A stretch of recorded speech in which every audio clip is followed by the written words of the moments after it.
स्कूलों का, सरकारी स्कूलों का आपने सहूलियात के हवाले से जिक्र किया। जो मेन इशू है सोसाइटी में वो है यकसा निसाब तालीम। इस हवाले से पाकिस्तान मुस्लिम लीग उनकी गवर्नमेंट और आप यकसा निज़ाम तलीम, गवर्नमेंट का स्कूल हो प्राइवेट स्कूल हो, बच्चे एक ही जैसे निज़ाम एक और निसाब एक हो, तो सही कहा है आपने, बट एक नेशनल करिकुलम भी तो आया था ना यकसा निज़ाम तालीम का, क्यों इम्प्लीमेंट नहीं हो सका।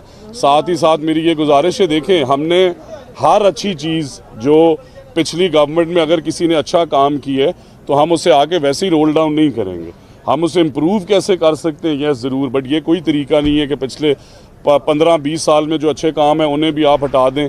बट साथ ही साथ सवालात तो जन्म ले रहे हैं ना सर। 5 साल में मुराद रास और बुज़दार साहब ने ये निज़ाम तालीम दी है कि 9वीं के पेपर खुलेआम बिक रहे हैं, इंस्टाग्राम्स पे पोस्ट लग रही हैं, प्राइवेट इन्विजिलेटर जो 9वीं फेल है वो 9वीं का एग्ज़ाम इन्विजिलेट कर रहे हैं। किसने पॉलिसी बनाई इन प्राइवेट लोगों को यहाँ पे लगाने की? ये बताएं, आप माशाल्लाह खुद फॉरेन क्वालिफाइड हैं, आपने बतौर मिनिस्टर चीज़ों का भी जायजा लिया, रेड्स किए, कौन सा ऐसा माफिया है जो अभी तक इनिशियल रिपोर्ट्स में ये निशानदेही हो सके? क्या प्राइवेट स्कूल्स का माफिया है या आपके सरकारी अफसरान मुलव्वस हैं? सर मैं इसमें बड़ा क्लियरली आपको बता दूं कि दोनों साइड पे ऐसे लोग हैं।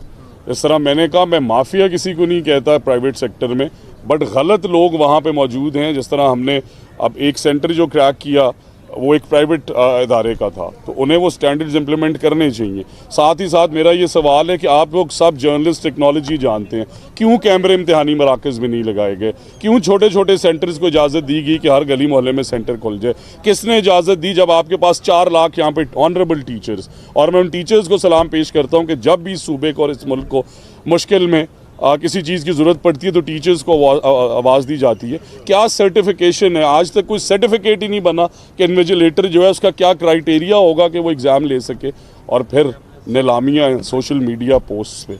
मेरी गुजारिश है सारे अफसरान से इस महकमे के भी, और हम बड़े विजिलेंटली सेक्रेटरी साहब और मैं इस पे काम कर रहे हैं, बट अगर हम प्राइवेट टीम्स के साथ मिलके हज़ारों बच्चों का मुस्तकबिल बेहतर बना सकते हैं तो शायद गवर्नमेंट मशीनरी को उससे ज़्यादा काम करना चाहिए। जो 4 दिन में पीछे मरियम नवाज शरीफ साहिबा ने एक्शन लिया और उसमें अगर 11 सेंटर और सैकड़ों की तादाद में इन्विजिलेटर्स पकड़े गए, तो क्या पिछले 5 साल में ये अमल नहीं किया जा सकता था? क्या वो चीफ मिनिस्टर इस बारे में सेंसिटाइज नहीं थे? किसने इजाज़त दी? 500-500 लोग उन्होंने डेली वेजेस पे भर्ती किए हुए, प्राइवेट कंपनीज बनाई हुई हैं जिसके थ्रू 50-60 70 हज़ार उन्हें तनख्वाहें दे रहे हैं, ड्यूटी पे वो नहीं आते, ट्रेनिंग उनकी नहीं हुई।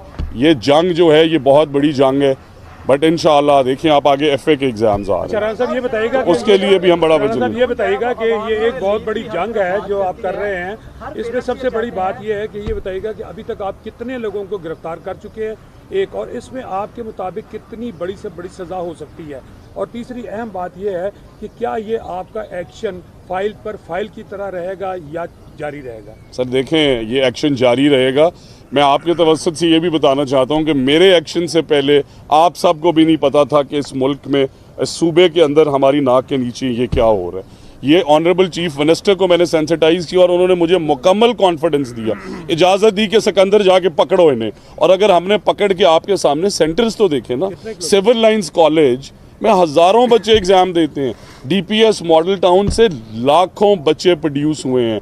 आप ये देखें जिन सेंटर्स के अंदर से इतने सीनियर ऑफिसर्स निकले हैं, इस मुल्क के कामयाब तरीन लोग निकले हैं, हज़ारों बच्चे 1 साल में पढ़ रहे हैं, उन सेंटर्स में ये हालात हैं। हमने करीबन 70 के करीब गिरफ्तारियां की हैं, और जिस तरह मैंने कहा, मैंने एडवोकेट जनरल साहब को भी रिक्वेस्ट की है और मैं जजेस को भी ख़त लिख रहा हूँ कि और सज़ा देना उनका काम है।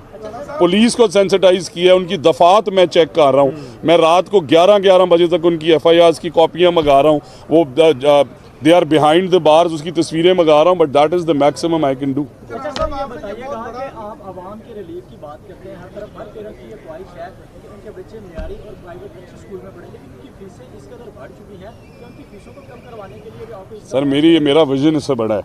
मैं समझता हूँ कि हम क्यों ना गवर्नमेंट स्कूल्स को उस लेवल पे ले जाएं, आफ्टरनून स्कूल प्रोग्राम शुरू करें। क्यों किप्स और सुपीरियर कॉलेज BS प्रोग्राम्स दोपहर को करा सकते हैं, हम क्यों नहीं करा सकते?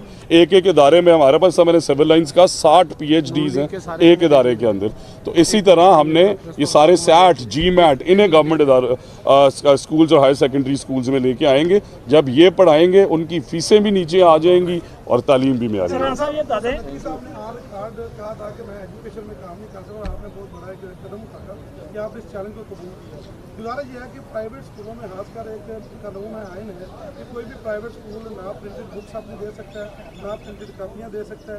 और ये एक अरसे से CEO साहब नहीं, इस तरह के कानून से मैं वाकिफ़ नहीं हूँ। अगर ये है तो मैं मंगा के पढ़ता हूँ, बट प्राइवेट स्कूल्स तो कॉपियाँ भी अपनी दे रहे हैं, यूनिफॉर्म भी अपना दे रहे हैं। मैंने तो सुना है शायद पानी की बोतल भी उन्होंने देना शुरू कर दी है। बट बात ये है कि जो अच्छा काम कर रहे हैं उनके साथ खड़े होंगे, उनकी असिस्टेंस करेंगे। कोई गलत कर रहा है तो मामला है जी, पंजाब टेक्स्ट बुक बोर्ड का भी मामला चल रहा है। वो किताबें पिछले साल की उन्होंने कंटिन्यू करा दी, जिसमें से बहुत सारी चीज़ें ऑब्सोलीट भी हैं और बहुत सारी ख़राब भी बच्चे कर देते हैं या हो जाती हैं। टेक्स्ट बुक हमेशा ये मामला होता है, हर साल शॉर्टेज होती है। क्या इस पे कोई एक्शन होगा? सर देखें, उस पर भी बहुत अच्छी, थैंक यू वेरी मच कि आपने मेरी तवज्जो दिलाई। बट आप ये देखें कि 26 फरवरी को उन कॉन्ट्रैक्टर्स को वर्क ऑर्डर्स दिए गए, टेंडर्स हमारे आने से पहले, वर्क ऑर्डर हमारे आने से पहले। आज 1 अप्रैल है, 8 महीने चाहिए होते हैं तकरीबन 2-2.25 करोड़ किताबों की प्रिंटिंग में। मैंने ऑनरेबल चीफ मिनिस्टर ने इस पे हमें हुक्म जारी किया, 4 मीटिंग्स की हैं। हम वो 8 महीने के टाइम को 3 महीने पे ले आए हैं। हमने करीबन कल तक 50 लाख किताबें जो हैं ज़िलों में पहुंचा दी हैं, 80 लाख किताबें प्रिंट करा दी हैं।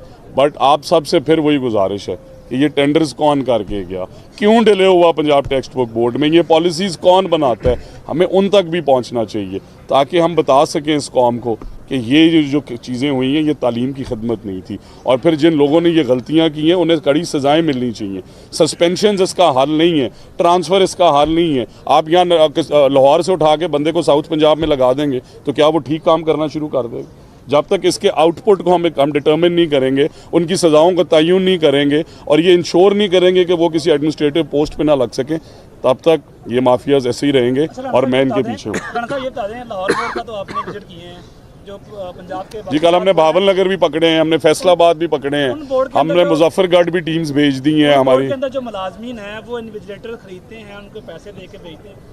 उन माफिया जो बोर्ड के अंदर है उसके खिलाफ क्या करेंगे? उनको फ्राजन की अलर्ट करवाएंगे, या फ़ोनों के जो फ़ोन हैं उनके उन्होंने पर्चे वहाँ से लीक करवाए हैं, उनका फ्राजन करवाएंगे? और इनिशियल रिपोर्ट अब तक क्या आई है? सर देखिए, मैं उसमें ये कहूँगा कि सबसे पहले तो परफॉर्मेंस ऑडिट, कि ये इदारे जिनके पास अरबों रुपए के गवर्नमेंट के फंड्स आ रहे हैं और अरबों रुपए इनके पास आ रहे हैं जो हम एग्जामिनेशन फ़ीस देते हैं, सारा प्राइवेट सेक्टर भी, गवर्नमेंट सेक्टर के अंदर भी कुछ, कि वो फंड्स कहाँ यूटिलाइज हो रहे हैं, इनका क्या स्ट्रक्चर है। और फिर जो आपने बड़ी अच्छी बात की कि ये डेली वेजर्स जो भर्ती हुए हैं 500-700 हर बोर्ड में, इनका क्राइटेरिया क्या है, इनका काम क्या है? वो जो इंटेलिजेंस डायरेक्टोरेट्स हैं, इंस्पेक्टोरेट्स हैं, वो क्यों नहीं जाके इन्हें पकड़ रहे? किसने 5 साल में इन्हें इतना मुनज़्ज़म किया? और मैं आपको ये बताता चलूँ, आपने बहुत अच्छी बात की है कि अगले 2 दिन के अंदर जो सेकंड टियर इनकी लीडरशिप है इन माफियाज़ की, उनमें ऑफिसर्स भी शामिल हैं, प्राइवेट सेक्टर के लोग भी शामिल हैं, उन्हें भी बेनकाब करने जा रहे हैं इंशाल्लाह। अप्रूवल्स चीफ मिनिस्टर ने दे दी हैं।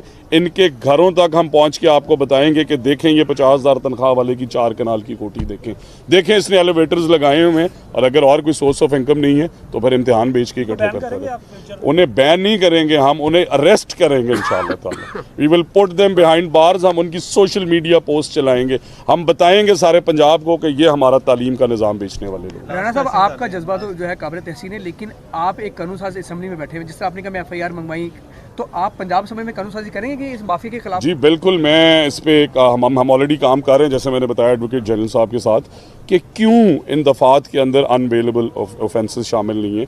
और साथ ही साथ जिस तरह आपने कहा कि इस ऐवान का काम पॉलिसीज़ बनाना है, इस ऐवान का काम है कि वो लेजिस्लेशंस करे जिस पे इम्प्लीमेंटेशन हो सके। तो इंशाअल्लाह मैं as a member of the provincial assembly इस ऐवान में इंशाल्लाह वो अपना हिस्सा डालूंगा, वो तारीख आप देखेंगे। Thank you very much. और मैं दोबारा सारे मीडिया पर्सनस का, मैं ऑनेस्टली आप सबका बड़ा शुक्रगुजार हूँ, क्योंकि अगर आप मेरा साथ ना देते, चीफ मिनिस्टर मेरा साथ ना देती, तो मैं यहाँ नहीं पहुँच सकता था। Thank you very much. जी मैंने ऑलरेडी हेल्पलाइन के 2 नंबर्स, अगर आप मेरी सोशल मीडिया पर जाएँ, मैंने दिए।